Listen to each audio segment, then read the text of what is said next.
Jadi sekali lagi, suatu hak istimewa untuk saya dapat berdiri di hadapanmu di sini hari ini.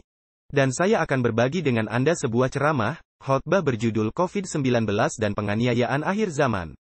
Ya, itu di atas sana. Dan, baiklah, judulnya ada di atas sana. Jadi saya sudah membagikan khotbah ini, 3 minggu yang lalu di gereja Stevensville, di Michigan. Dan itu seperti menit terakhir dan saya menggabungkannya. Dan saya tidak tahu apa yang akan terjadi. Jadi Tuhan benar-benar bekerja dengan cara yang misterius, Anda tahu. Jika saya ditanya tentang khotbah ini, saya akan menjawab, ini mungkin sebuah khotbah terburuk yang pernah saya persiapkan. Tapi Anda yang menjadi hakim untuk itu. Dan sungguh, tidak masalah apakah sebuah khotbah dipersiapkan dengan baik atau tidak. Disitulah Roh Kudus berbicara kepada hati kita melaluinya. Itu hal yang paling penting. Jadi saya berdiri di hadapan Anda dengan rendah hati hari ini, menyadari bahwa ini, yang akan saya bagikan kepada Anda, adalah beban yang Tuhan tempatkan di hati saya. Itu ditulis dengan cukup cepat. Dan berdoa saja agar Tuhan berbicara di hati kita, saat kita melewati waktu ini bersama-sama pagi ini. Mari kita menundukkan kepala, dan meminta berkat dari Roh Kudus saat kita membuka firman-Nya. Bapa yang terkasih, saat kami berkumpul di sini hari ini, saya ingin berterima kasih atas kebebasan yang kami nikmati di Amerika untuk menyembah-Mu. Bapa, terima kasih untuk jemaat yang luar biasa ini, di Chicago. Saya berdoa untuk berkat-Mu atas mereka, atas impian dan keinginan mereka di dalam hati mereka masing-masing. Saya berdoa agar itu menjadi kenyataan sesuai dengan kehendak-Mu yang sempurna. Bapa, ingatlah orang-orang yang kami kasihi, yang mungkin tersebar di seluruh dunia. Semoga mereka beristirahat di dalam tangan-Mu, dan dipimpin oleh Roh-Mu. Dan Tuhan, saat kami berkumpul di sini hari ini, pagi ini, kami hidup di dunia dengan berita palsu. Dan politisi yang berbohong saat ini, gerak bibir mereka di media, yang mendorong agenda yang terkadang benar, dan terkadang tidak. Jadi Bapa, kami hidup di dunia, di mana tidak ada yang tahu apa yang harus dipercaya lagi. Di dunia seperti ini, Tuhan, masyarakat menjadi terpecah begitu saja. Jadi Bapa, kami adalah anak-anak-Mu, dan kami ingin mendengar firman-Mu pagi ini. Kami ingin mendengar firman dari Yesus, yang akan menjadi dasar yang kuat bagi kami, saat kami melewati minggu yang akan datang ini. Jadi Bapa, saya dengan rendah hati meminta Engkau berbicara melalui saya, dan bagi saya, bahwa Engkau mengurapi mulutku. Dan hati kami akan terbuka untuk mendengar apa yang Engkau katakan. Dan Engkau membimbing kami melalui minggu yang akan datang ini. Terima kasih Bapa, karena mendengar doa ini, dalam nama Yesus, saya memohon. Amin. Jadi hari ini, khotbah saya berjudul, COVID-19 dan penganiayaan akhir zaman. Dan saya ingin memulai dengan mengatakan bahwa COVID-19 mengungkapkan kepada kita bahwa semua unsur dari penganiayaan umat Tuhan dalam krisis terakhir, sudah ada di sini, di Amerika. Saya akan menguraikannya dalam beberapa saat. Jika ini terdengar seperti ini adalah topik yang seram. Mudah-mudahan bukan, semoga tidak seram. Tapi ini dimaksudkan untuk membuka mata bagi kita, seperti yang kita pikirkan, tentang apa yang terjadi di bangsa kita sekarang. Dan apa yang dikatakannya kepada kita, tentang seperti apa penganiayaan terakhir terhadap umat Allah akan seperti apa. Saat kita melihat ke seluruh dunia saat ini, kita menyadari bahwa penganiayaan terhadap gereja. Saya pastikan apakah slide yang tepat. Penganiayaan terhadap umat Tuhan sekarang ini, sudah menjadi norma daripada pengecualian. Kita hidup di negara hari ini, apakah itu penganiayaan tidak terbuka terhadap umat Tuhan? Meskipun jika engkau bekerja untuk pemerintah, dan engkau percaya pada definisi Alkitabiah tentang pernikahan atau seksualitas manusia, engkau akan segera menemukan bahwa kebebasan berekspresi hanya berlaku sejauh ini, di negara ini saat ini. Dan kebebasan berpikir semakin dibatasi. Tapi, ada 2 situs web yang bagus. Mungkin engkau ingin melihatnya nanti di persecution.com. Didirikan oleh salah satu orang Rumania paling terkenal sepanjang masa, Pastor Richard Wurmbrand. Yang dianiaya di bawah rezim Ceausescu, dan Rumania komunis. Dan setelah dia melarikan diri, dia datang ke Amerika, dan dia membentuk kelompok yang disebut Voice of the Martyr, suara para martir. Dan ini adalah situs web mereka, dan saya mendorong kalian untuk melihatnya, Open Door USA. Ini adalah kelompok evangelis. Mereka berfokus pada realitas dari apa yang terjadi di seluruh dunia kita saat ini. Dan mereka memiliki kesaksian, dan fakta, dan angka-angka dan statistik. Dan saat Anda membaca situs web ini, Anda menyadari bahwa kita diberkati di negara bagian Amerika, untuk memiliki kebebasan yang kita miliki. Dan kebebasan yang kita nikmati di Amerika, bukanlah norma di sekitar negara di dunia kita. Mereka semakin menjadi tidak normal, dan penganiayaan adalah kenyataan bagi banyak orang di dunia kita. Tetapi mari kita siapkan panggung di sini, untuk apa yang akan kita bicarakan yang sedang terjadi di Amerika. Sebelum tahun 1917, Oktober, Rusia diperintah oleh Tsar. Engkau lihat bendera mereka di layar, itu yang di sisi kiri. Mereka memiliki banyak bendera, menemukan bendera saat Tsar Rusia agak sulit, karena mereka memiliki banyak bendera. Tapi ini adalah bendera Tsar, salah satunya. Dan selama 20 tahun, sebelum revolusi Bolshevik pada tahun 1917. Tsar Rusia berada dalam keadaan fluks filosofis dan politik. Ada banyak ide yang bersaing tentang bagaimana masyarakat harus diatur. Ajaran-ajaran Injil sedang dikalahkan oleh serangan modernitas.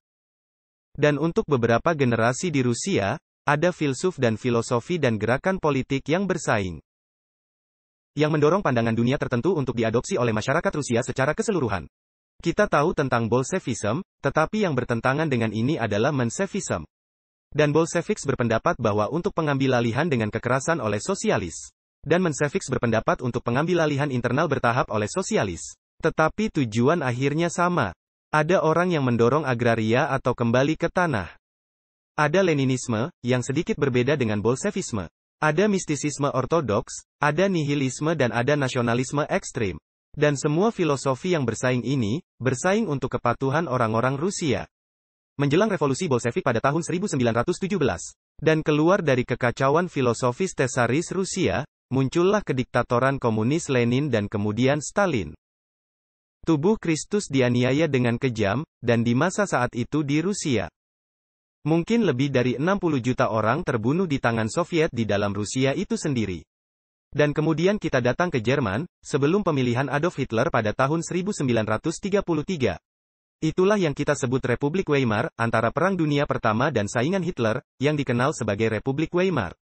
Dan mereka juga berada dalam keadaan kekacauan yang sama, dan itu bukan hanya ekonomi. Jerman mengalami hiperinflasi. Nilai tabungan kelas menengah dimusnahkan. Kelas menengah sebagian besar dihancurkan di Jerman di tahun-tahun terakhir Republik Weimar. Tetapi secara teologis dan spiritual, dampak bersih dari para teolog Jerman berfokus pada kritik yang lebih tinggi terhadap cara menginterupsi Alkitab. Bahwa Alkitab bukanlah firman Allah, tetapi dapat dipahami seperti buku manusia lainnya.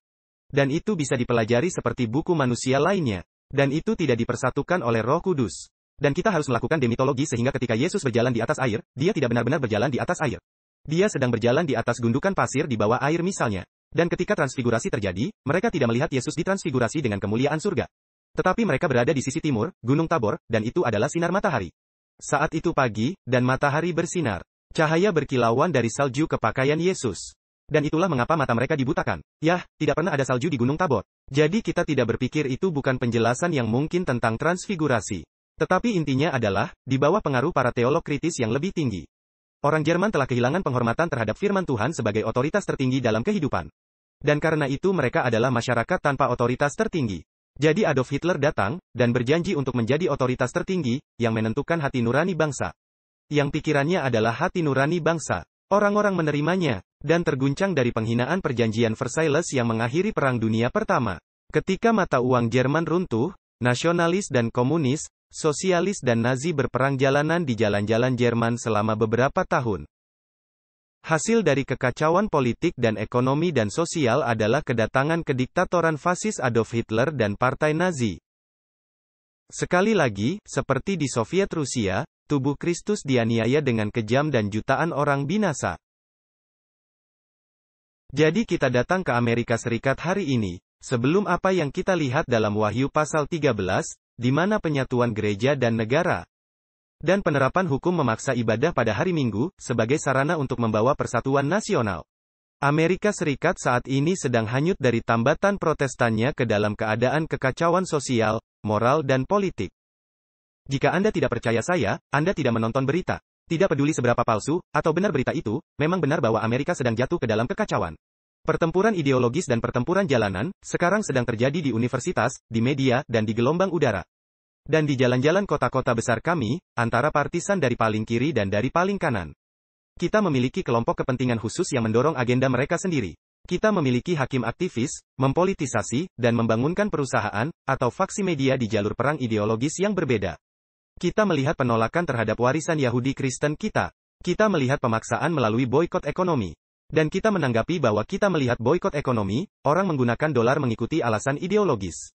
Jika sesuatu, seperti Goya, presiden makanan Goya, dia berdiri berbicara tentang Presiden Trump. Setengah negara memboikot makanan Goya, dan setengah negara membeli makanan Goya. Saya belum pernah mendengar tentang makanan Goya, sebelum dia berdiri, dan mengatakan sesuatu tentang presiden. Tetapi faktanya adalah, orang-orang di kota-kota kita, membeli menurut garis ideologis, bukan hanya sebagai konsumen biasa. Boikot dan saling boikot. Kita melihat perdagangan tenaga kerja. Jika Anda berbicara untuk pemahaman Alkitabiah tentang seksualitas manusia, atau gender, atau pernikahan. Ada kemungkinan besar, Anda akan kehilangan pekerjaan, tentu saja di sektor publik, di sebagian besar negara kita saat ini.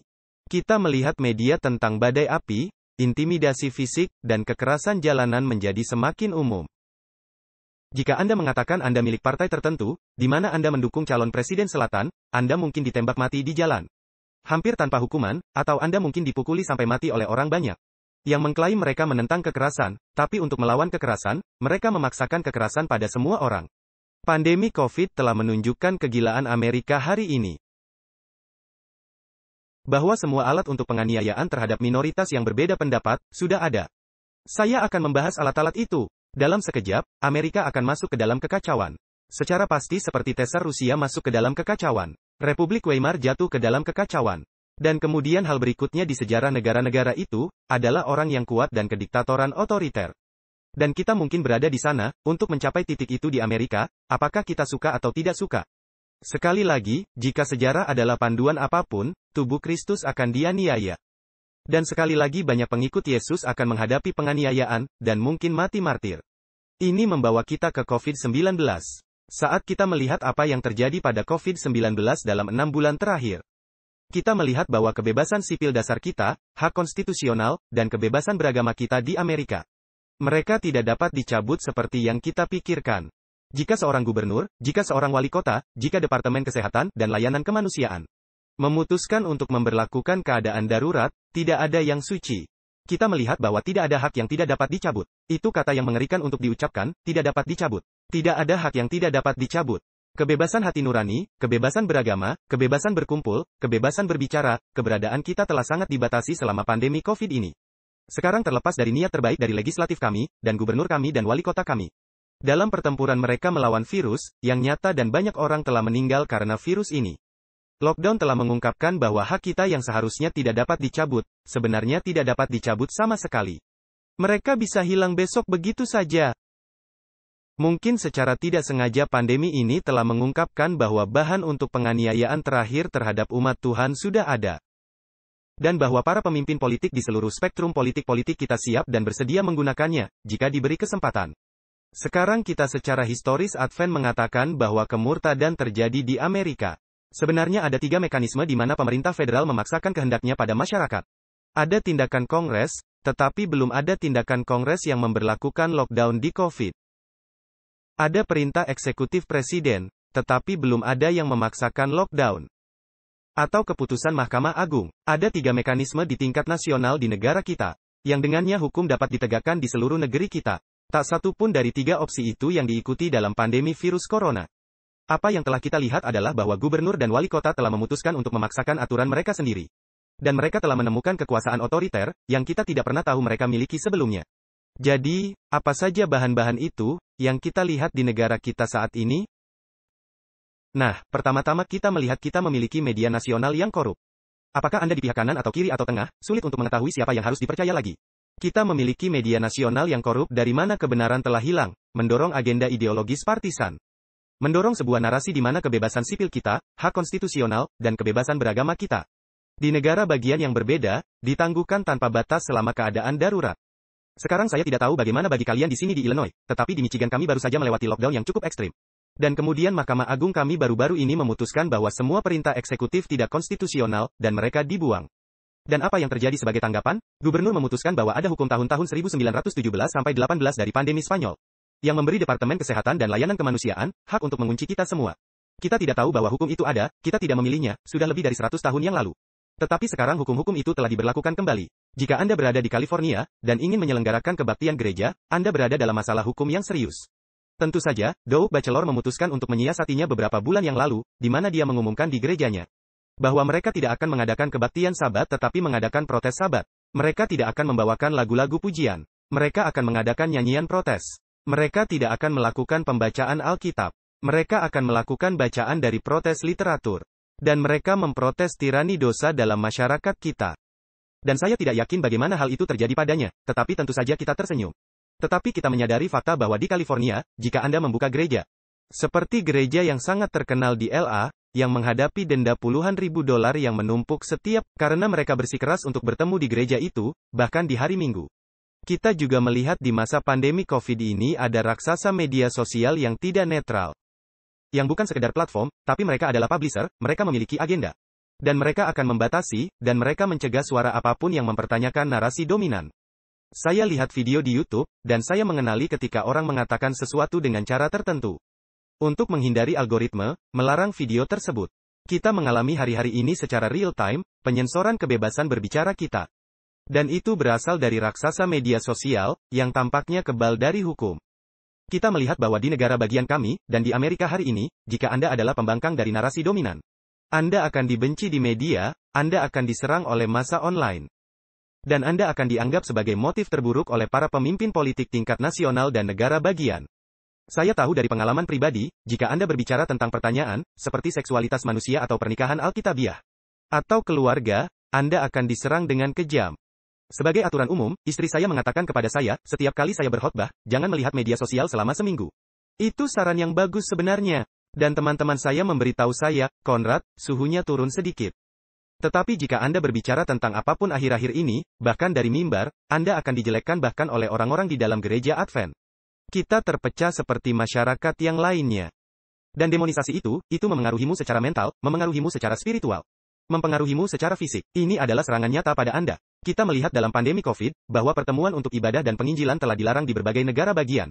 Dengan alasan kepentingan keselamatan publik. Dan deputi di beberapa negara bagian telah dikirim oleh wali kota untuk mendenda dan menangkap mereka yang berkumpul untuk beribadah.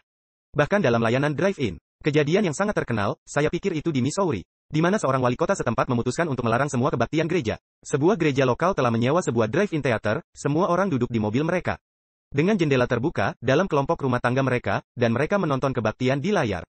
Apakah ada risiko penyebaran virus corona? Tidak. Tapi itu tidak menghentikan wali kota, mengirim polisi, meneriakkan bahwa kebebasan Anda ditangguhkan. Dan memberikan denda $500 kepada mereka yang tidak mau pergi. Ini tidak terpikirkan di Amerika, namun itu terjadi di depan mata kita sendiri. Syukurlah, seorang hakim federal membatalkan keputusan wali kota itu karena tidak konstitusional. Tetapi kerusakan telah terjadi. Kita melihat itu di Amerika. Dan ini, bagi Anda yang berasal dari Rumania, Anda tahu bagaimana polisi rahasia beroperasi. Kami telah melihat bahwa di Amerika, negara bagian yang berbeda telah mengeluarkan hotline, di mana Anda dapat menelepon, dan Anda dapat memberitahu pemerintah bahwa tetanggamu tidak mematuhi pedoman jarak sosial tertentu. Ini tidak terpikirkan di Amerika, bahkan 6 bulan yang lalu. Itu adalah hotline yang diluncurkan ke New York. Dan untungnya cukup banyak orang yang menelepon dengan omong kosong. Akhirnya mereka menurunkannya. Tapi bukan itu intinya. Intinya adalah pemerintah berpikir itu adalah ide yang baik untuk membuat orang Amerika saling mengadu. Dan menginformasikan satu sama lain. Ini adalah hal yang terjadi sekarang di rezim totaliter. Joseph salah tahu cara kerjanya dalam teror tahun 1930-an, 36, 37, 38. Jutaan orang Rusia diambil dari rumah mereka, dan dikirim ke Siberia, atau dieksekusi. Karena kecaman anonim datang ke KGB tentang mereka. Dan ketika itu terjadi, masyarakat mundur ke dalam ketakutan permanen. Orang tidak lagi mau mengekspresikan diri. Ada beberapa penulis Rusia yang sangat terkenal. Saya lupa salah satunya, tetapi dia sangat terkenal. Saya melupakannya, tapi dia menulis tentang dampak dari Stalinist Rusia pada jiwa orang-orang Rusia. Dan dia berkata, Anda harus memutuskan, apakah saya senang hidup dalam kebohongan dan tetap hidup? Atau apakah saya akan rela mati untuk apa yang saya tahu benar? Dan setiap pria atau wanita harus membuat keputusan itu. Apakah saya bersedia memiliki apartemen dan pekerjaan yang nyaman? Jika saya bersedia mengungkapkan kebohongan yang diperlukan di depan umum. Atau apakah saya bersedia membela kebenaran, dan menghadapi konsekuensi yang menyertainya? Dan setiap orang harus membuat keputusan itu, tidak hanya di Rusia. Tetapi semakin meningkat di Amerika hari ini. Kita melihat bahwa apa yang disebut aplikasi track and trace, jejak dan lacak mulai muncul di seluruh dunia. Saya berasal dari Inggris, dan Pemerintah Layanan Kesehatan Nasional telah meluncurkan aplikasi jejak dan lacak. Seperti kebanyakan proyek ide pemerintah, ini merupakan kegagalan objek. Tetapi kenyataannya adalah pemerintah ingin mencari aplikasi jejak dan lacak akhir-akhir ini. Kita belum memiliki aplikasi jejak dan lacak yang terlibat secara aktif di ponsel kita. Tetapi pembaruan terbaru untuk Mac, perangkat lunak operasi iOS dan untuk Android.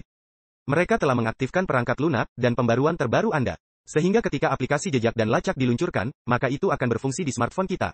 Mereka sudah melakukan itu di Inggris hari ini. Ini memberi otoritas kepada gangguan yang belum pernah terjadi sebelumnya ke dalam privasi Anda. Mereka akan tahu persis di mana Anda berada, dengan siapa Anda, dan dengan siapa Anda berbicara. Dan jika Anda berpikir, itu hanya akan digunakan untuk keselamatan publik dan pelacakan virus corona, maka Anda sangat naif. Kita juga melihat di Amerika bahwa sekarang kita memiliki jutaan rumah dan telepon, kami memiliki asisten pintar yang disebut Siri, atau Alexa atau Amazon Echo Dot atau Google Nest Mini. Itu adalah hadiah Natal terlaris tahun lalu di Amerika. Orang membeli Google Nest atau Echo Dot. Jadi Anda bisa pulang dan berkata, "Hai, Google putarkan lagu ini untuk saya." Dan kita pikir, "Oh, ini sangat bagus dan saya kira itu bagus. Hai, Google masakan saya makan siang." Dan Google berkata, "Tidak mungkin. Dan Anda harus melakukannya sendiri." Tapi Anda tahu, "Hai Google, siapa yang lebih pintar, saya atau istri saya?" Ini adalah pertanyaan yang bagus untuk ditanyakan kepada Google. Karena untuk melihat apa yang sebenarnya dipikirkan Google, bagaimana Google telah diprogram. Tetapi kenyataannya adalah bahwa alat-alat ini, mereka mengklaim bahwa mereka tidak mendengarkan kita. Mereka hanya aktif, mereka pasif mendengarkan Anda mengatakan, "Hey, Google." Seakan benar-benar hidup. Tetapi apakah Anda memperhatikan jika Anda berkata, jika saya berkata pada istri saya malam ini, saya berpikir bahwa kita harus membeli satu set peralatan makan yang baru. Saya pikir kita harus membeli alat dapur yang baru, di mana kebetulan saya mengatakan itu pada istri saya di kamar tidur kami malam ini. Dan telepon saya ada di konter di samping tempat tidur. Dalam waktu sekitar 24 jam, iklan untuk barang pecah belah dan peralatan makan muncul di media sosial saya. Apakah kalian pernah mengalaminya? Baik, saya tidak gila. Anda tahu, hal ini benar-benar terjadi. Seperti seseorang di suatu komputer, di suatu tempat tahu saya sedang berpikir untuk membeli peralatan makan. Saya pikir itu tidak akan pernah terjadi. Istri saya baru-baru ini mengatakan, kita perlu membeli panci dan wajan yang baru.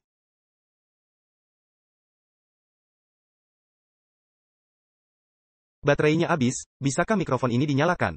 Kita perlu membeli beberapa panci dan wajan yang baru. Dan saya berkata, mengapa? Dia berkata, kita sudah memiliki ini selama 22 tahun. Saya berkata, memangnya kenapa? Dia berkata, lihatlah mereka. Saya berkata, apa yang salah dengan mereka? Dia berkata, semua bagian atasnya retak. Engkau memasak tidak menggunakan bagian atasnya, tinggal ditaruh di atasnya aja. Dan pegangannya jatuh. Kami hanya akan mengencangkannya dengan obeng. Engkau tahu, kami mengencangkannya begitu sering sehingga seperti penggalian arkeologi di sana ketika engkau lihat. Anda dapat melihat hal-hal yang terjadi 5 tahun yang lalu. Saya berkata, baik, jadi apa? Itu hanya menambah rasa. Jadi saya tidak yakin mengapa saya mengatakan ini. Oh ya, jadi dia bertanya kepada saya tentang hal ini. Saya mulai melihat iklan set peralatan makan. Saya tidak pernah tahu itu begitu mahal. Apakah kalian tahu? Teman-teman itu mengerikan, maksud saya mengerikan. Dan ada semua jenis lapisan dan penutup dan lapisan yang dimilikinya dan hal-hal yang menjamin hidupmu 1000 tahun. Semua itu omong kosong. Intinya adalah bahwa kita memiliki banyak perangkat pintar di saku kita, di rumah kita, dan komputer kita, yang menurut kita sangat berguna. Tetapi jangan berpikir bahwa itu tidak dapat digunakan untuk melawan Anda, dan itu sedang digunakan untuk melawan kita hari ini. Kita juga melihat di Amerika bahwa kekuatan penuh administrasi negara di tingkat negara bagian telah diancam untuk menghancurkan keluarga dan mata pencaharian mereka yang tidak setuju dengan narasi dominan.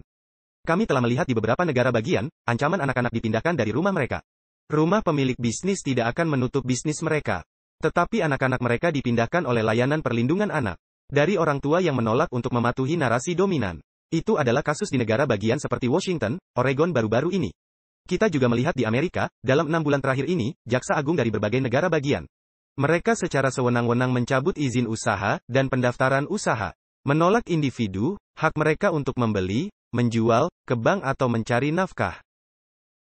Ini telah terjadi, itu terjadi di Michigan, itu terjadi di sejumlah negara bagian lain. Jika Anda menolak untuk mematuhi narasi dominan, pemerintah akan menolak hak Anda untuk melakukan bisnis. Anda tidak dapat lagi membeli atau menjual.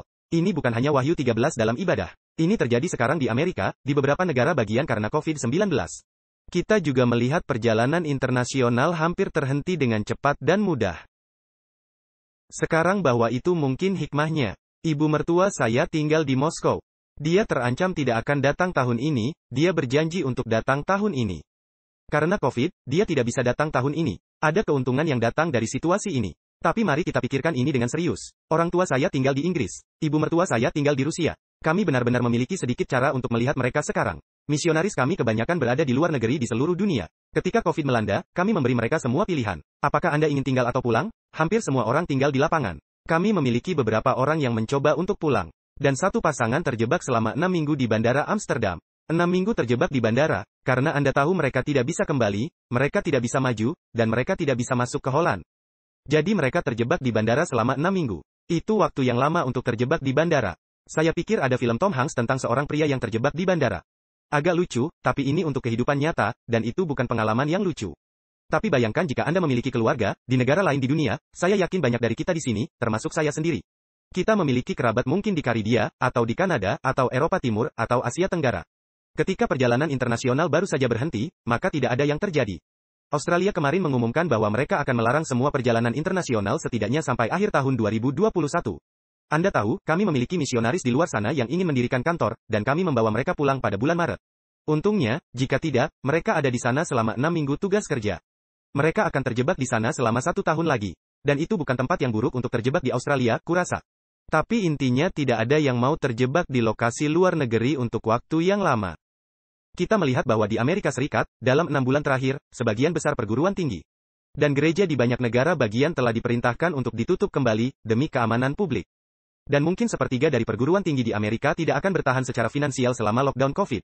Kita akan melihat gelombang kebangkrutan di perguruan tinggi di seluruh Amerika. Saya berpikir untuk mengambil gelar sarjana hukum online, karena saya sudah berbincang dengan Brother Dow.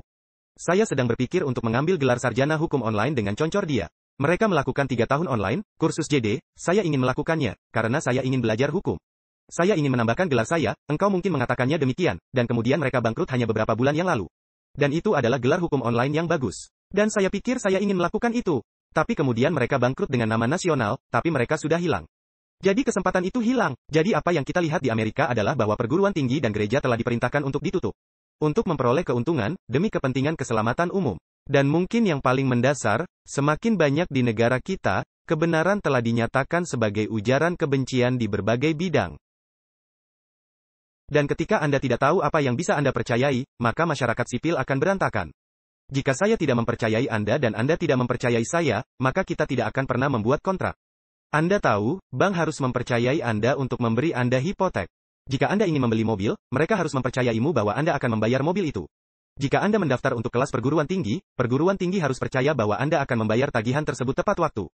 Ketika tidak ada kepercayaan dalam masyarakat, tidak ada kontrak yang bisa dibuat. Dan jika tidak ada kontrak yang akan dibuat, maka masyarakat akan runtuh. Dan kita dengan cepat mendekati titik-titik di Amerika sekarang, di mana kebenaran dinyatakan sebagai ujaran kebencian. Semakin banyak mahasiswa muda di universitas negeri yang mengatakan bahwa kekerasan dapat diterima untuk menghentikan ujaran kebencian. Jadi kita melihat agenda ideologis yang dominan didorong di seluruh Amerika, yang didukung oleh kekerasan terhadap mereka yang menentangnya. Itu akan memegang prinsip-prinsip Alkitabiah. Inilah yang telah terjadi di Amerika. Sekarang Anda memberitahu saya, apakah saya mengada-ada? Atau apakah ini benar? Apakah ini sudah terjadi? Ini benar sekali.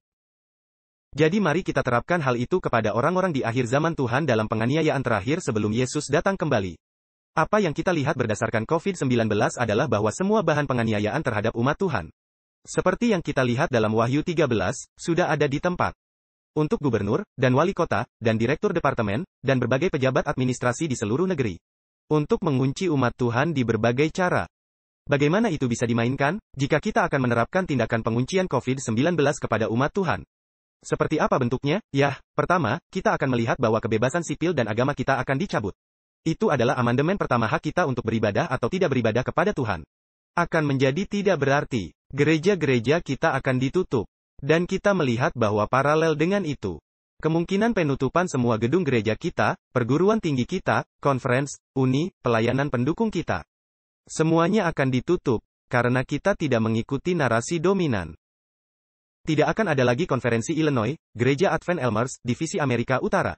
Misi Perbatasan Advent, Hope TV, 3ABN, karena tidak sesuai dengan narasi dominan.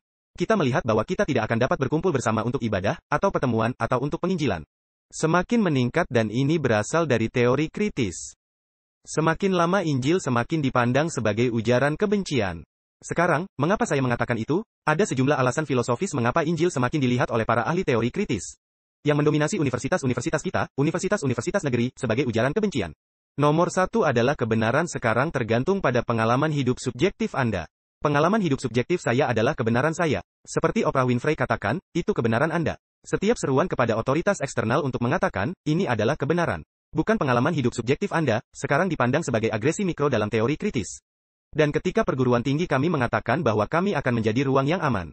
Ruang yang aman, tidak berarti bahwa itu adalah tempat di mana Anda tidak akan dipukuli.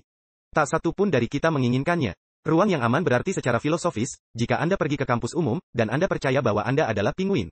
Jangan tertawa, karena itu sedang terjadi.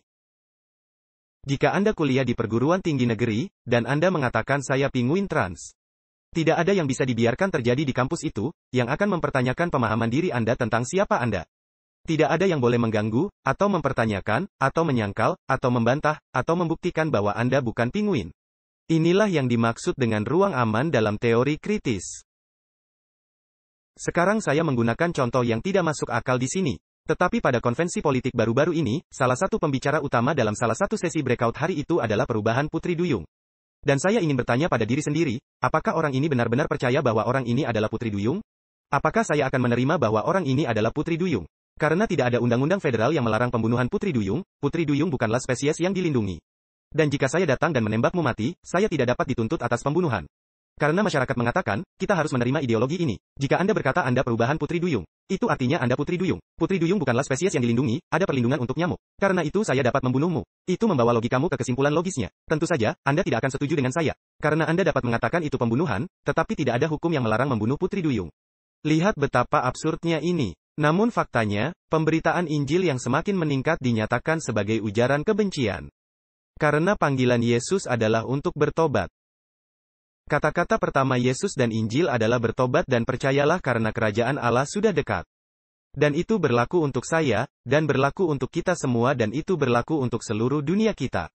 Dan seruan untuk bertobat, menyiratkan ada sesuatu yang tidak benar dalam hidup saya hari ini. Itu adalah penolakan keamanan ruang nyaman Anda. Ini adalah agresi mikro. Dan oleh karena itu budaya pertobatan harus dihilangkan dari masyarakat kita. Injil telah dinyatakan sebagai ujaran kebencian oleh teori kritis. Jika Anda tidak mengikutinya, Anda harus mengikuti pergeseran filosofis ini. Karena kita melihat bagaimana Injil adalah ujaran kebencian, dan mereka yang mengikuti Injil. Mereka juga bersalah atas ujaran kebencian, dan bersalah atas kekerasan, dengan kata-kata mereka terhadap orang lain. Kita juga melihat di Amerika hari ini, Injil akan diberitakan sebagai ujaran kebencian. Bahwa kita akan deplatform di media sosial, dan dibatalkan dari pertemuan publik. Kita akan kehilangan kemampuan untuk menyuarakan suara kita di internet. Baik itu YouTube atau platform lain di luar sana. Kita sudah tahu bahwa platform ini sedang disensor. Dan kata-kata tertentu, jika Anda mengucapkan kata-kata tertentu di YouTube, video Anda akan didemonetisasi, atau akan hilang begitu saja. Atau Anda tidak akan muncul di umpan pencarian manapun. Dan ini terjadi di Amerika hari ini. Kita juga akan melihat bahwa kemampuan kita untuk membeli, menjual, ke bank, dan bepergian. Mungkin akan ditangguhkan untuk selamanya, tetapi sampai Yesus datang kembali. Kita melihat bahwa berdasarkan pengalaman COVID ini bahwa tabungan kita, IRS, rekening investasi kita, dana tunjangan anak semuanya akan dibekukan. Tidak pernah dapat digunakan lagi, rekening bank Anda dapat dibekukan dengan mudah. Saya telah bekerja cukup lama dengan orang yang bekerja di seluruh dunia. Untuk mengetahui bahwa jika Departemen Perbendaharaan tidak menyukai saya, mereka dapat dengan mudah membekukan akun saya. Tidak ada yang bisa saya lakukan tentang hal itu. Jika saya bisa terbang ke Inggris dan menemukan bahwa saya di zona larangan terbang, saya tidak pernah bisa terbang kembali ke Amerika, sebagai warga negara Amerika. Tidak ada daftar penerbangan yang ada, dan tidak ada pengawasan yudisial terhadap mereka. Mereka melakukannya dengan goresan pena administratif, oleh salah satu departemen administrasi pemerintah federal. Jadi alat ini sudah ada, dan sudah digunakan. Mereka tahu larangan terbang, semua banyak digunakan kepada orang di komunitas muslim yang telah mengalaminya. Anda bisa terbang dan mengunjungi keluargamu di Bangladesh, dan Anda tidak bisa terbang kembali ke Amerika. Anda menemukan ketika Anda hendak check-in. Oh tidak, Anda berada di daftar larangan terbang. Anda terjebak di sisi lain dunia, selama sisa hidup Anda. Alat-alat ini sudah ada. Kita juga melihat bahwa tidak mampu membayar hipotek, kita akan dipaksa keluar dari rumah kita. Harta kita akan hilang. Kita akan dibenci di seluruh spektrum politik dan di semua media. Seperti yang Yesus katakan, Anda akan dibenci oleh semua orang demi namaku.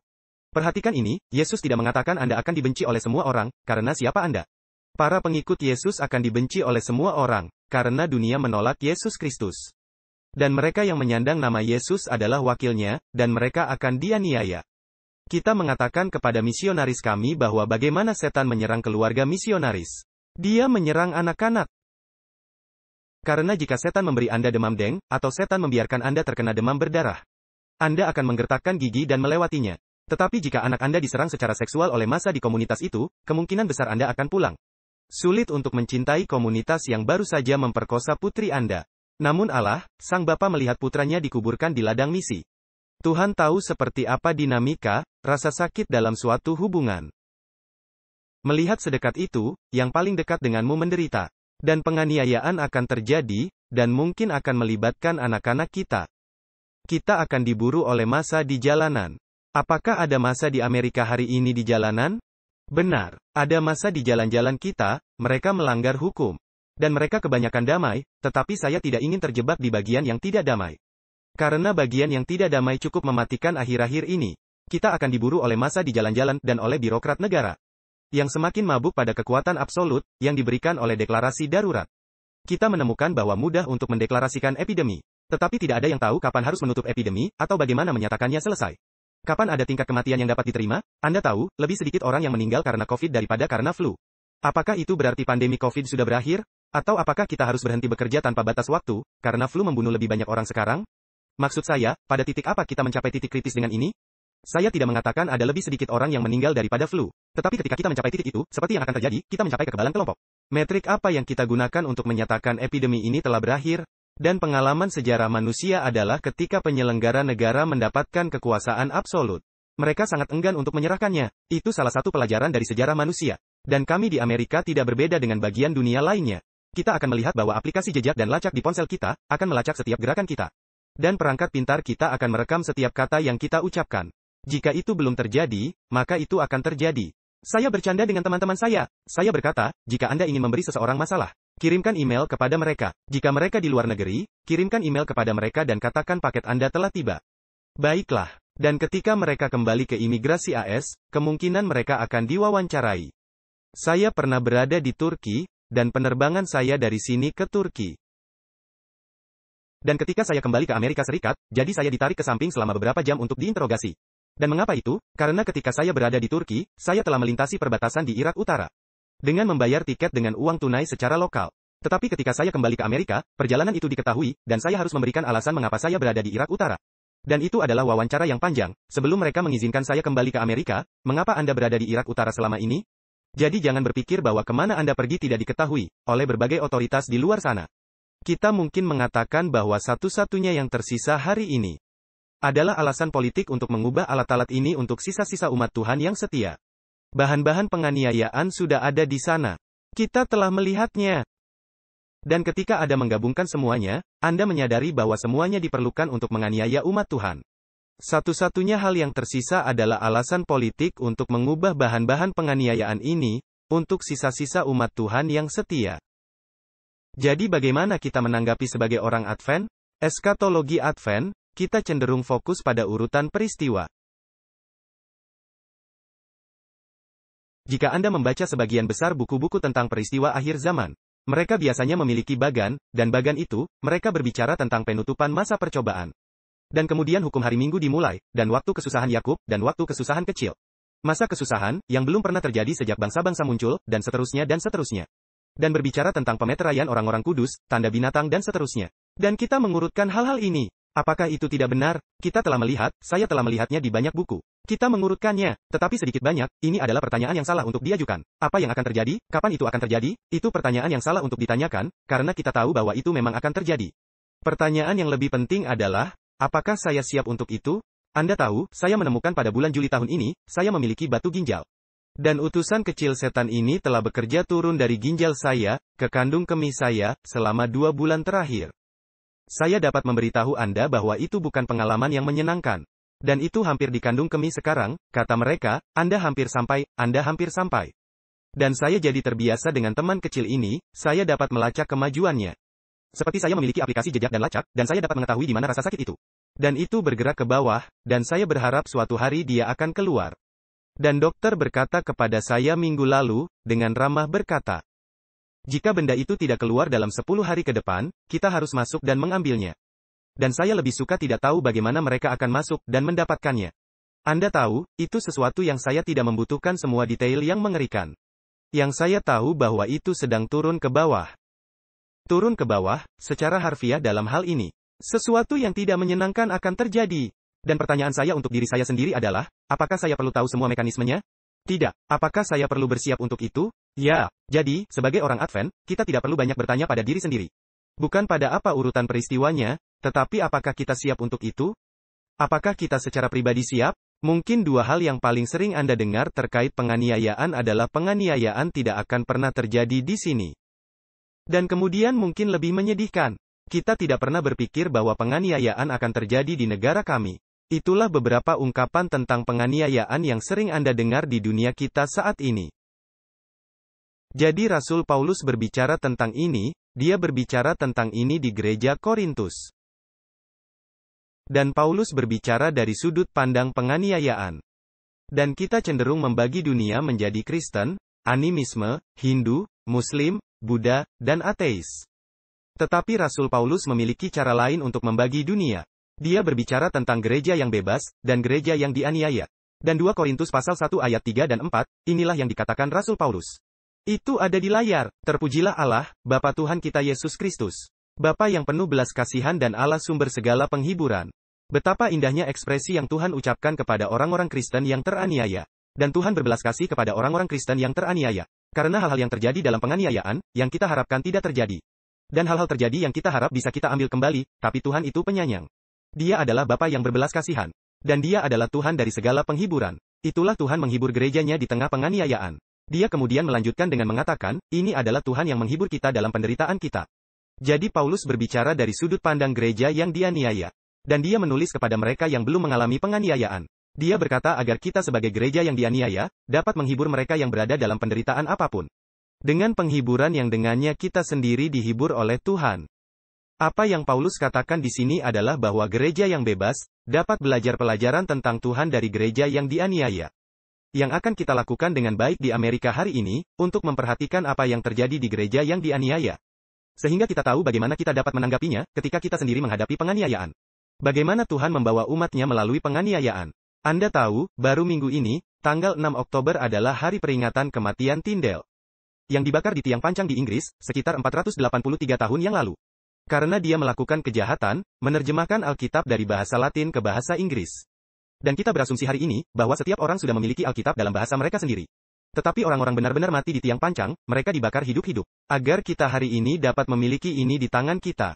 Dan Anda tahu, saat dia meninggal, saat sekarat dia berdoa, oh Tuhan, saya berdoa agar Engkau membuka mata Raja Inggris. Itu pada dasarnya Alkitab dapat menyebar ke seluruh Inggris. Dalam waktu sekitar 15 tahun, Alkitab diterbitkan di seluruh Inggris dalam bahasa Inggris. Sehingga setiap anak bajak dapat memahami Injil untuk dirinya sendiri dan seterusnya. Jadi kita bisa belajar pelajaran dari gereja yang dianiaya.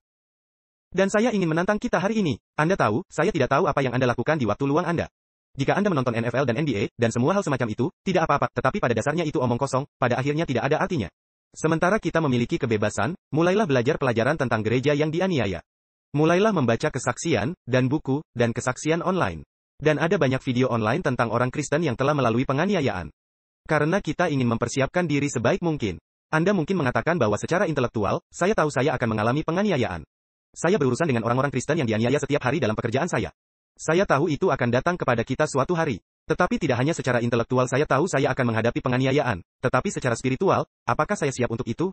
Apakah ada Allah lain dalam hidup saya yang mengkompromikan kesetiaan saya kepada Yesus Kristus? Dan secara pastoral apakah keluarga saya siap? Dan gereja saya siap untuk hari ketika saya pergi? Saya tidak berpikir ini tidak akan pernah terjadi di Amerika, karena saya tahu bahwa beberapa dari Anda berasal dari Rumania. Dan Anda telah hidup melalui penganiayaan semacam ini, di mana orang-orang menghilang begitu saja. Istri saya hidup di Uni Soviet. Dia tahu bahwa orang-orang menghilang. Jangan katakan padaku bahwa bukan sifat manusia untuk membuat orang menghilang. Saya bekerja dengan seorang wanita muda di Asia Tenggara, yang ayahnya menghilang selama hampir 10 tahun oleh pemerintah komunis di Asia Tenggara. Dan dia kembali beberapa tahun yang lalu, ke keluarganya, dan ke putrinya yang sekarang bekerja bersama kami. Dan keluarganya tidak tahu di mana dia selama 10 tahun itu. Apakah dia hidup? Apakah dia sudah mati? Apakah dia meninggal? Apakah dia dikirim ke negara lain? Apakah dia di kamp penjara? Di mana dia? Tidak ada komunikasi. Tetapi keluarga setia kepada Tuhan, dan suatu hari ayahnya muncul di pintu depan. Untuk beberapa alasan yang tidak diketahui, komunis memutuskan untuk membiarkan dia pergi. Saya tidak berpikir itu tidak bisa terjadi di Amerika hari ini. Kami, di Amerika, kami memiliki hal-hal dalam sejarah kami sendiri. Yang menunjukkan bahwa ketika tekanan datang mendorong, supremasi hukum dapat dikesampingkan. Extraordinary rendition, praktik penculikan orang, apakah Anda lazim dengan program itu? Di mana pemerintah akan mengirim orang-orang ke luar negeri untuk disiksa, karena mereka tidak bisa dianiaya di negara Amerika. Itu terjadi selama pemerintahan Bush, dan pemerintahan Obama sebelumnya. Di mana tersangka teroris diekstradisi di luar proses hukum ke situs hitam. Mereka seperti penjara ilegal di Mauritania, di mana mereka disiksa oleh kekuatan asing. Untuk menggali informasi bagi pemerintah federal AS. Proses itu disebut extraordinary rendition. Lihatlah itu nyata dan itu terjadi di Amerika selama bertahun-tahun. Dan ini benar-benar ilegal, seharusnya tidak pernah terjadi. Dan hak-hak hukum rakyat ditangguhkan begitu saja, sehingga mereka bisa disiksa di luar negara Amerika. Sehingga pemerintah AS bisa mengetahui informasi, di dalam perang melawan teror. Ini benar-benar terjadi, hal-hal ini diketahui di Amerika. Jadi apa tanggapan Alkitabiah terhadap penganiayaan? Yesus memberikan prinsip dasar untuk menanggapi penganiayaan. Dan itu mungkin ajaran tersulit yang pernah Anda dengar dalam Injil. Itu ada di layar di sana. Yesus berkata, tetapi kepada kamu, yang mendengarkan aku. Dan kata listen, mendengarkan, itu adalah present imperatif. Yang berarti Anda tidak hanya mendengarkannya sekali, tetapi Anda terus mendengarkannya. Ini adalah sesuatu yang Yesus ingin kita terus dengarkan, pikirkan, kunyah dalam pikiran kita. Karena apa yang kita hadapi dalam hidup, akan melibatkan penerapan ganda dari ajaran Yesus ini. Ini mungkin pengajaran Yesus yang paling sulit. Dan ini adalah untuk mengasihi musuhmu. Ini mungkin ajaran Yesus yang paling sulit. Saya tidak keberatan mengembalikan perpuluhan, tetapi mencintai mereka yang mungkin membakar rumah saya hingga rata dengan tanah. Mengambil anak-anak saya dari saya, menempatkan mereka di panti asuhan negara, seperti yang terjadi di beberapa bagian dunia. Untuk mencintai mereka yang mungkin telah menghancurkan keluargaku di depan mataku. Ini adalah ajaran Yesus yang paling sulit, tetapi kita dipanggil untuk mengikuti Yesus. Dan meminta rahmat-Nya untuk mencontohkan ajaran-ajaran ini. Saat kita menghadapi penganiayaan hari ini, untuk mengasihi musuhmu. Yang bukan hanya mengasihi mereka secara intelektual, tetapi juga cinta pengorbanan kepada mereka. Untuk berbuat baik kepada mereka yang membencimu, dan memberkati mereka yang mengutukmu. Dan berdoa bagi mereka yang menghina Anda. Ini mungkin adalah ajaran Yesus yang paling sulit. Tapi itu adalah sesuatu yang perlu kita pikirkan. Saat kita bersiap untuk perjalanan roller coaster ini, yang akan menghampiri kita. Jadi itulah fondasi dasar dari tanggapan kita terhadap penganiayaan. Dan apa tanggapan Alkitabiah yang tepat untuk penganiayaan? Yang Anda temukan dalam kitab suci, pertama-tama Anda dapat melarikan diri. Kadang-kadang dalam Alkitab, kita menemukan bahwa melarikan diri, jelas merupakan kehendak Tuhan. Misalnya, Yusuf dan Maria, mereka diperingatkan oleh malaikat untuk membawa Yesus pada malam hari ke Mesir. Mereka harus pergi dan menjadi pengungsi di negara lain. Tidak ada yang ingin menjadi pengungsi, tetapi mereka diberitahu oleh malaikat untuk menjadi pengungsi di negara lain. Sampai Herodes mati, dan itulah yang mereka lakukan. Yesus memerintahkan murid-muridnya dalam Matius 10 ayat 23, bahwa jika kamu dianiaya di satu kota, tinggalkan kota itu dan pergi ke kota lain. Kita melihat kisah Rasul Paulus yang berulang kali dalam perjalanan misinya. Bahwa ketika Rasul Paulus menghadapi penganiayaan di satu kota, dalam beberapa kasus, dia dibiarkan mati di luar tembok kota. Dia bangun dan dia pergi ke kota berikutnya. Melarikan diri bukan berarti menjadi pengecut. Itu pertanda bahwa Anda berniat untuk tetap hidup, dan menghadapi penganiayaan yang menderita. Kita menemukan bahwa Rasul Paulus tidak terus-menerus melarikan diri, kadang-kadang dia berdiri menghadapi penganiayaan. Tetapi dia melarikan diri, ketika itu perlu untuk menyelamatkan hidupnya, dan pelayanannya. Dan kemanapun para rasul pergi dalam menghadapi penganiayaan, Injil pergi juga. Tuhan mengubah, membawa kebaikan dari kejahatan. Kita juga melihat tanggapan Alkitabiah lainnya terhadap penganiayaan, adalah tetap tinggal dan bertahan. Dan ini dicontohkan bagi kita oleh Yesus sendiri, di Taman Getsemani.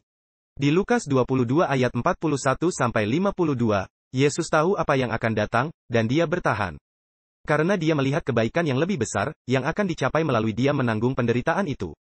Daripada sekadar melarikan diri untuk berjuang di hari lain, Anda mungkin mengatakannya, itu adalah tanggapan Alkitabiah terhadap penganiayaan. Tanggapan lain terhadap penganiayaan adalah bersembunyi.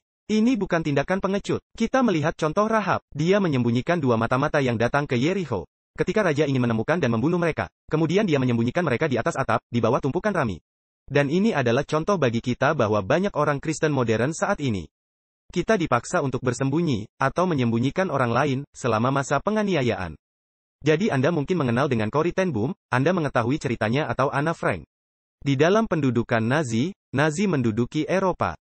Selama pendudukan Nazi di Eropa, banyak orang harus membuat keputusan. Apakah saya akan menyembunyikan seorang Yahudi di rumah saya, atau saya akan menyerahkannya kepada Gestapo? Itu adalah keputusan mengerikan yang harus dibuat orang. Karena jika Anda menyembunyikan mereka dan ketahuan, maka keluarga Anda juga bisa dieksekusi. Itu adalah keputusan yang mengerikan untuk dibuat. Anda tahu, bertahun-tahun yang lalu, saat itu awal pertengahan tahun 90-an, saya berada di Tajikistan. Ada perang saudara antara presiden yang merupakan mantan komunis, dan para jihadis dari Afghanistan. Dan ketika para jihadis, ketika mereka ingin memperbaiki profil politik mereka, mereka membunuh dan menangkap orang Barat. Dan pada pertengahan tahun 90-an di Tajikistan, mungkin kurang dari 100 orang Barat di seluruh negeri. Mereka semua bekerja untuk agensi. Itu adalah tanah yang penuh kekerasan, di mana tanahnya murah, dan benar-benar tidak ada hukum negara itu. Dan mereka menangkap beberapa orang Barat, dan salah satu dari mereka, bekerja dengan saya. Dia ditangkap oleh jihadis, dan mereka membawanya keluar dengan granat, meledakkannya, mengeksekusinya. Jadi saya memutuskan bahwa ketika jihadis menetapkan bahwa kita akan menangkap orang Barat, dan membunuh mereka. Saya tidak bisa ke bandara, karena ada pertempuran di bandara selama berbulan-bulan, jadi saya bersembunyi. Saya pergi dan tinggal dengan seorang pria Advent tua, yang pernah hidup di Uni Soviet. Yang pernah menghadapi apa yang bisa dilakukan Uni Soviet. Dan selama 3 bulan, saya tinggal di apartemen kecilnya. Mereka yang tinggal di bekas Uni Soviet, tahu memiliki Atna Komnata, Deva Komnata, Tri Komnata. Ini adalah apartemen 1 kamar, 2 kamar, 3 kamar, yang dulu dibangun oleh Christoph. dan saya tinggal di apartemen 2 kamarnya, bersamanya. Maksud saya, itu sangat kecil. Di mana toiletnya berada di belakang ruang utama, yang juga merupakan kamar tidurnya. Dan kursi toiletnya dekat dengan pintunya. Dan saya tidak yakin apakah itu desain arsitek. Jika Anda duduk di toilet, lutut Anda menahan pintu terbuka sehingga semua orang dapat melihat. Tidak ada banyak privasi di apartemen kecil seperti itu. Dan selama 3 bulan, saya berada di apartemen itu. Dengan jendela tertutup, menunggu teroris ini, pemimpin jihadis ini dibunuh. Akhirnya dia terbunuh dan saya bisa keluar lagi. Hal-hal ini memang terjadi di dunia kita saat ini. Ini tidaklah tidak alkitabiah untuk bersembunyi, ketika Anda tidak memiliki pilihan lain. Atau, kita bisa tetap menjadi garam dunia dan terang dunia. Jika Anda membawa Alkitab Anda, saya mengundangmu untuk membuka Matius pasal 5. Hanya untuk menunjukkan kepada Anda bagaimana cara Alkitab kita dicetak mempengaruhi penafsiran kita terhadap Alkitab. Matius pasal 5, dan jika Anda melihat Matius pasal 5. 11 ayat pertama ucapan bahagia lainnya, apakah Anda melihat dalam Alkitab Anda? Ya, seseorang mengatakan ya, ya, baik, setelah ayat 11, apakah Anda hanya memiliki aliran teks yang terus-menerus atau apakah Anda memiliki jeda pasal? Anda memiliki jeda pasal, ya, dan apakah kebanyakan Alkitabnya memiliki jeda pasal? Setelah ayat 11, ya, ada jeda paragraf. Ya, ada jeda. Anda memiliki ayat 1-11, lalu ada jeda. Ya, dan kemudian dikatakan di dalam Alkitab saya, dikatakan garam dan terang. Ada sedikit judul. Ya, editor menambahkannya. Dan kemudian saya pergi ke ayat 13 yang mengatakan bahwa kamu adalah garam dunia. Tetapi Yesus tidak berbicara dalam paragraf. Dia berbicara narasi. Jadi jika Anda mengambil pasal itu, jeda paragraf itu. Yesus berkata dalam ayat 11, berbahagialah kamu, jika karena aku kamu dicela dan dianiaya, dan kepadamu difitnahkan segala yang jahat. Jadi Yesus berbicara kepada gereja yang dianiaya. Dan hal berikutnya yang dia katakan adalah mengambil jeda paragraf, dikatakan. Tetapi engkau adalah garam dunia dan engkau adalah terang dunia. Sekarang dengan jeda paragraf, kita memisahkan ajaran-ajaran ini, menjadi hal-hal yang benar-benar terpisah. Tetapi Yesus berkata bahwa kamu akan dianiaya demi namaku. Tetapi engkau adalah garam dunia dan engkau adalah terang dunia. Maksud saya, ajaran itu, tetap menjadi garam dunia dan terang dunia, telah memberinya konteks sebagai gereja yang dianiaya. Sekarang, jika saya menyalakan lilin, dan meletakkannya di meja ini di sini. Anda semua masuk, dan Anda semua akan melihat bahwa ada lilin di sana, pada siang hari. Tetapi tampaknya tidak memberikan banyak cahaya, bukankah demikian? Engkau tahu ada lilin, engkau melihatnya di sana. Tetapi engkau tidak akan mengizinkannya untuk membimbingmu dalam segala hal dalam hidup.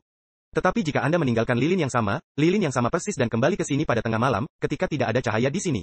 Setiap orang yang berjalan melalui pintu itu, 100% orang akan melihat langsung ke cahaya itu. Bukankah itu benar? Cahaya itu akan bersinar lebih terang, cahaya yang sama. Tidak ada yang berubah dalam cahaya, tetapi ketika kegelapan penganiayaan terjadi di negeri. Cahaya kesaksianmu bersinar lebih terang. Bukan karena Anda telah melakukan sesuatu yang berbeda, tetapi karena Anda menyandang nama Kristus. Maka Yesus berkata, Anda dapat tetap menjadi garam dunia dan terang dunia. Kehadiranmu saja sudah mengganggu masyarakat luas. Dan semua orang tahu bahwa engkau hadir, hanya karena engkau menyandang nama Kristus. Hal berikutnya yang dapat kita lakukan dalam ayat Alkitab ini, adalah kita menegaskan tanggapan tanpa kekerasan terhadap penganiayaan. Murid-murid Yesus menempatkan rasa sakit dan keinginan manusia mereka untuk membalas dendam di tangan Tuhan. Yang mengetahui segalanya dan yang suatu hari akan melaksanakan keadilan yang sempurna. Ini adalah hal yang sulit untuk dilakukan. Saya berada di Irak 5 tahun lalu.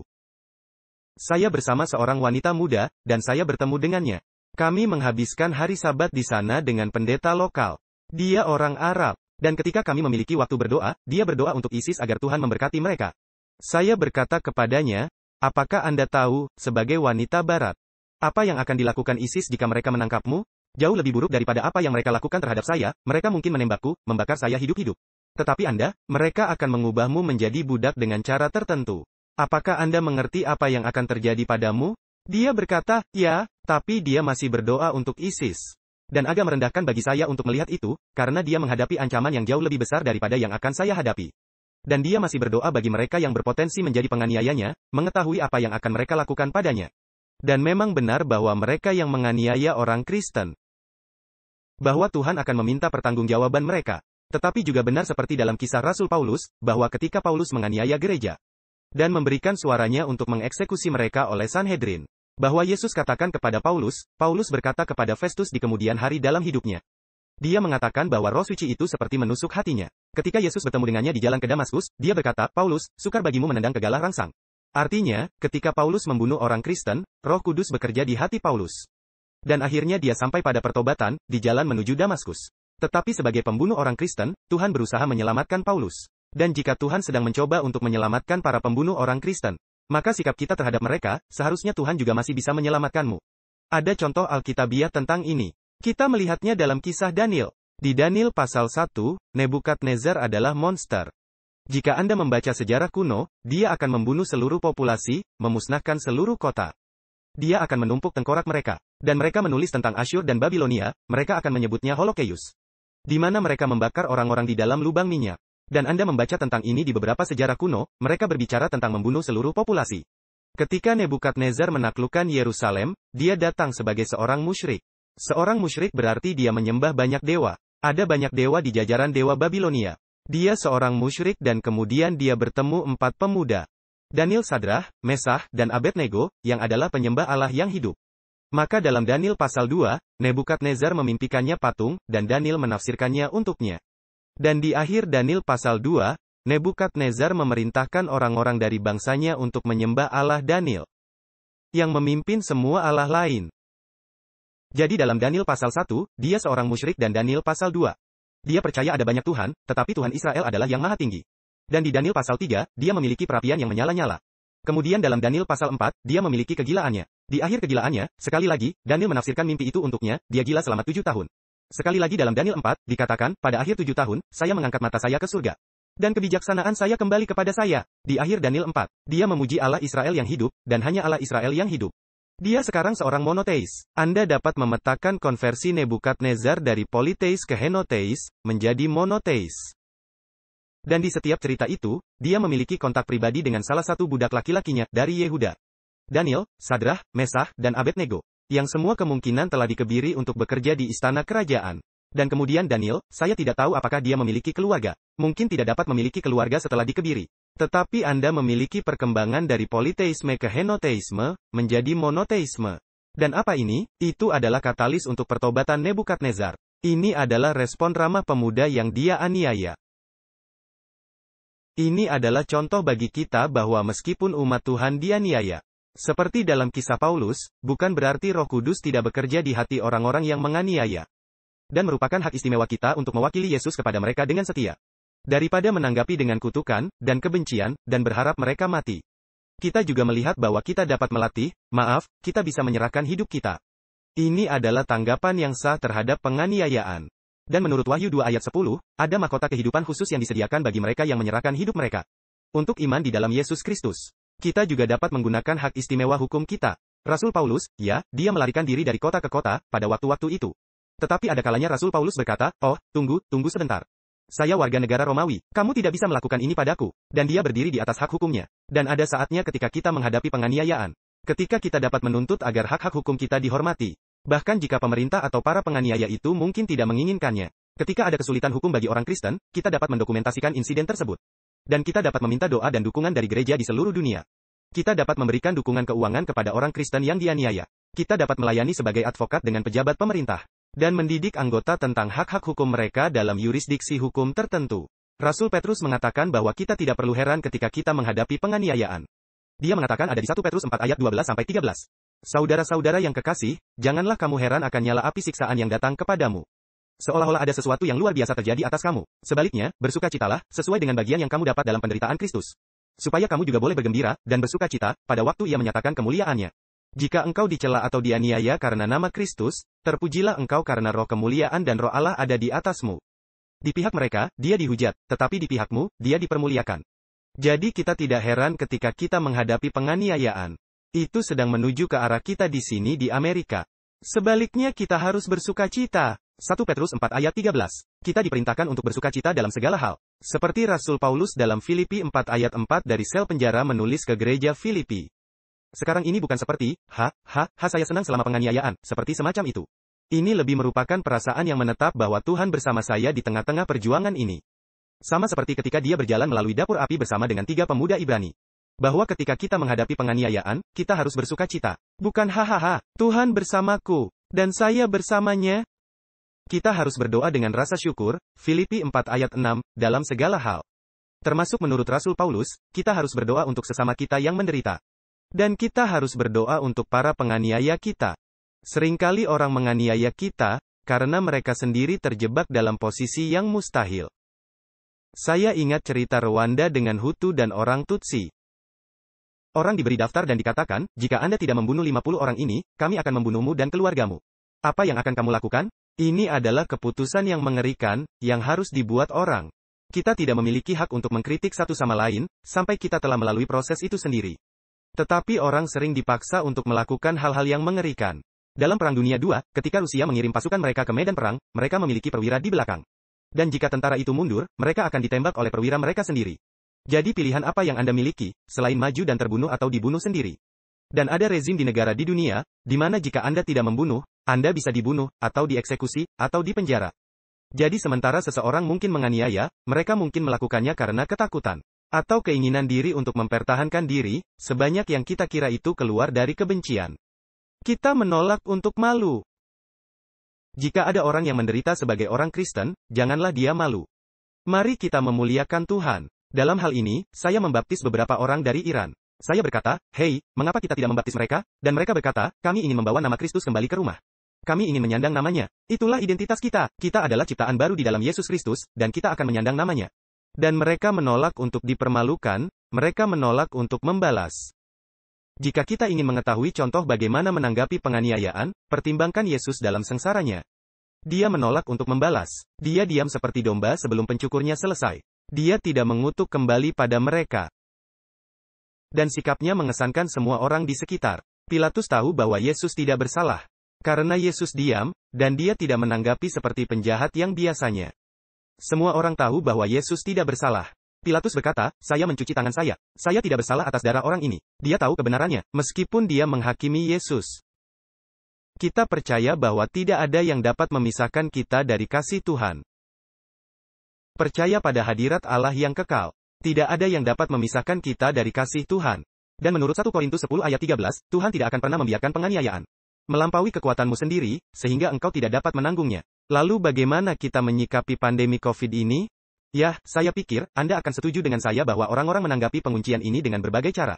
Apakah itu benar? Beberapa orang tidak meninggalkan rumah mereka sejak bulan Maret. Beberapa orang memiliki sistem kekebalan yang terganggu, mungkin mereka sedang berjuang melawan kanker atau penyakit mengerikan lainnya. Dan mereka sangat takut, bahwa mereka tidak memiliki sistem kekebalan yang tersisa. Karena mungkin kemoterapi mereka, untuk memerangi COVID ini, jika mereka mendapatkannya. Jadi beberapa orang tidak keluar rumah sejak Maret. Di pihak lain, kita memiliki orang-orang yang mengatakan, "Saya pikir itu semua berita palsu. Saya akan menjalani hidup saya, dan saya tidak akan memakai masker." Memangnya kenapa? Dan ada setiap reaksi yang ada di antara spektrum itu. Dan kita juga telah melihat hal itu di antara orang Advent. Orang-orang Advent belum menanggapi dengan bersatu padu terhadap pandemi virus corona ini. Beberapa orang ketakutan dan tidak mau meninggalkan rumah mereka. Yang lain sangat antusias mendukung lockdown. Saya harap ini bukan orang Advent, tetapi banyak orang Amerika telah melaporkan pelanggaran tetangga mereka. Beberapa orang menanggapinya dengan marah. Yang lain telah berbicara menentang lockdown, dan yang lain bahkan berbaris menentangnya. Jadi kita telah merespons dengan berbagai cara. Dan jika kita melihat secara historis, bagaimana orang Advent menanggapi penganiayaan? Pelajaran sejarah, dan ini bukan kabar baik, bahwa kita tidak pernah menanggapi penganiayaan dengan persatuan. Dalam Perang Dunia Pertama, Kaisar Wilhelm ingin wajib militer bagi semua pemuda ke tentara Jerman. Apakah orang Advent menanggapi dengan persatuan? Sama sekali tidak, mereka berpisah di tengah. Beberapa dari mereka berkata, "Ya, kami akan mendukung Kaisar, kami akan bertugas di tentara Kaisar, dalam Perang Dunia Pertama." Yang lain berkata, "Kami tidak akan melakukan itu, kami pasifis, suka berdamai." Dan mereka memisahkan diri dari gereja resmi, dan mereka membentuk gereja Advent Reformasi, yang masih ada sampai hari ini. Dan jika Anda mencari online di Google tentang gereja Advent Reformasi, engkau lihat mereka memiliki sekolah sabat setiap triwulan. Ini hampir sama dengan kita. Ini hampir sama, mereka memiliki General Conference, saya kira di Italia, di suatu tempat. Mereka memiliki roh nubuat, dan semua pelajaran sekolah sabat. Dan jika engkau mengambilnya, jika seseorang memberikannya padamu hari sabat berikutnya, dan engkau tidak tahu bahwa pelajaran kuartal ini adalah tentang pendidikan, Anda akan berpikir, "Oh, ini pelajaran sekolah sabat kita. Ini sangat mirip dengan milik kita." Dan perpecahan yang terjadi di Jerman, ada sampai hari ini. Kita tidak menanggapi dengan persatuan terhadap penganiayaan yang kita hadapi. Banyak dari Anda, saya tahu, berasal dari bekas Uni Soviet. Dan Advent terpecah di Uni Soviet menjadi gereja resmi yang terlihat. Dan gereja bawah tanah tidak resmi karena berbagai masalah. Salah satunya adalah, apakah anak-anak kami harus pergi ke sekolah pada hari Sabat? Ini adalah masalah nyata di seluruh Uni Soviet. Faktanya, masih ada. Jika Anda pergi ke Vietnam hari ini, gereja telah terbelah tepat di tengah. Ada gereja resmi, yang anak-anaknya pergi ke sekolah pada hari Sabat. Dan gereja bawah tanah, yang tidak akan menyekolahkan anak-anak mereka pada hari Sabat. Ini adalah perpecahan nyata, yang terjadi, bahkan saat kita duduk di sini hari ini. Dan tentu saja anak-anak yang pergi ke sekolah pada hari Sabat, menyelesaikan pendidikan mereka. Dan mereka yang tidak sekolah, tidak dapat menyelesaikan sekolah. Mereka tidak bisa menyelesaikan pendidikannya. Jadi ada perbedaan sosial ekonomi yang besar antara kedua kelompok itu, dari generasi ke generasi, yang resmi dan tidak resmi.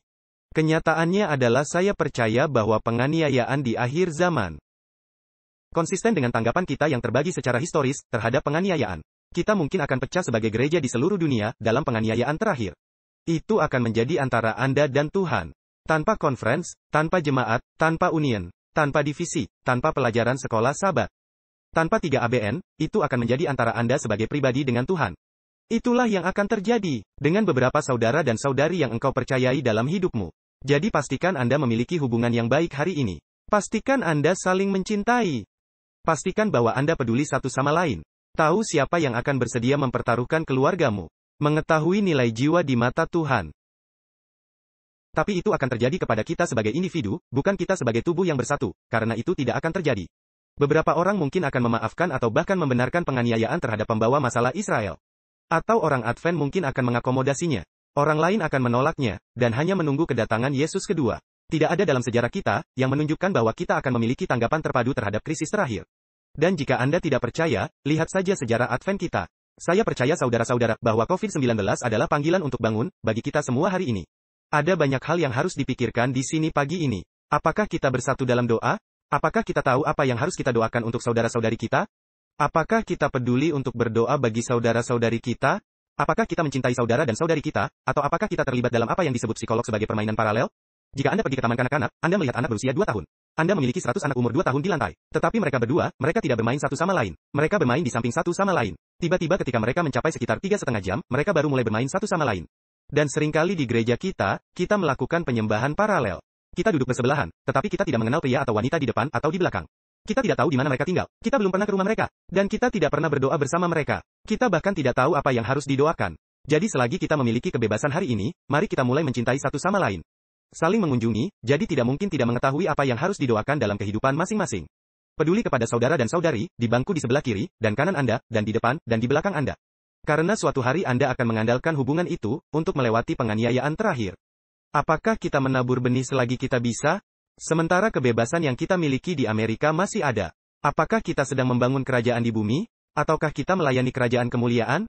Apakah kita mengumpulkan harta di bumi, mengumpulkan hasil dan uang di ruang bawah tanah, atau apakah kita mengumpulkan harta di surga, di atas? Apakah ada sesuatu di bumi ini yang mengesampingkan kesetiaan kita kepada Tuhan dan Juru Selamat kita, Yesus Kristus? Apakah pesan kita jelas, di dunia yang semakin menolak landasan moral kitab suci? Tantangan saya kepada kita hari ini adalah bahwa kita akan berkomitmen kembali pada Sabat ini, untuk mewartakan dengan cinta dan kasih karunia. Kepada semua anak Allah di Illinois, kepastian mutlak bahwa ada yang nomor satu. Tidak ada dasar lain untuk tubuh Kristus, selain Yesus saja. Tidak ada Injil selain Injil Yesus Kristus. Tidak ada jalan lain menuju Allah selain melalui Yesus Kristus. Tidak ada perantara lain antara Allah dan manusia, selain Tuhan dan Juru Selamat kita, Yesus Kristus. Tidak ada yang layak untuk kita sembah, selain pencipta kita, Tuhan. Tidak ada hari lain yang akan menggantikan hari Sabat. Itulah ibadah hari ke-7. Tidak ada hukum yang berdiri di atas 10 perintah.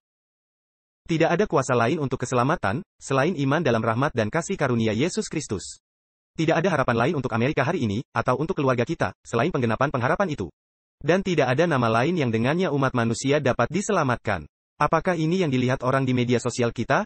Apakah ini yang didengar orang ketika kita mengobrol tentang mereka di toko, atau setelah pulang gereja, atau dalam diskusi keluarga kita?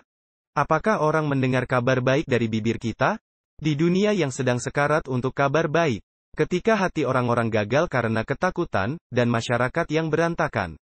Apakah kita orang yang membawa kabar baik ke dalam komunitas kita, ke dalam rumah kita, dan ke dalam hubungan kita? Jadi apa yang akan kita katakan sebagai kesimpulan hari ini? Kita seperti Saris Rusia dan Weimar di Jerman.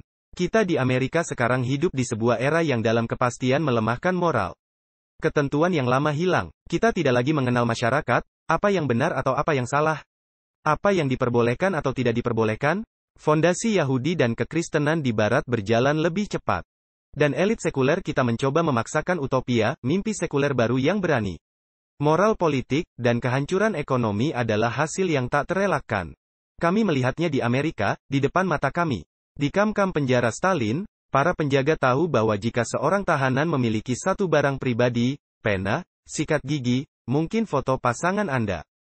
Jika Anda memiliki satu barang pribadi yang akan menjamin kepatuhan Anda selama sisa hukuman penjara Anda, karena takut kehilangan satu barang pribadi itu. Satu barang yang sangat sedikit, hanya itu yang dibutuhkan, pensil, sisir, sikat gigi. Itu saja yang diperlukan, ambil kemudian, dan kita akan mengambil hari ini untuk membeli hati manusia dan menjamin keluhan. Jadi, mari kita tanyakan pada diri kita sendiri pertanyaan yang sulit hari ini. Apakah ada sesuatu dalam hidup saya, tetapi saya tidak ingin korbankan untuk kerajaan Allah? Terkadang seseorang berkata kepada saya ingin menjadi misionaris, tetapi saya tidak bisa. Kenapa tidak? Karena koleksi mobil sport saya menyukai koleksi mobil sport. Mereka pada dasarnya tidak buruk, tetapi jika itu datang antara Anda dan kerajaan Allah, itu telah menjadi berhala. Dan kita perlu bertanya pada diri kita sendiri dalam hidup kita sendiri. Apakah ada harta benda? Apakah ada hobi? Apakah ada ideologi? Apakah ada pemikiran? Apakah ada rumah? Apakah ada hobi yang menghalangi antara saya dan kerajaan Allah? Sesuatu yang saya akan menyerahkan segalanya untuk Yesus, kecuali satu hal itu. Karena jika ada satu hal itu dalam hidup Anda, percayalah, setan akan menggoda Anda di satu bidang itu. Dia akan menguji Anda di daerah itu. Dan suatu hari kita mungkin menyadari bahwa kita jatuh di daerah itu. Karena kita tidak mau memberi, menyerahkan itu kepada Tuhan dan penyelamat kita Yesus Kristus.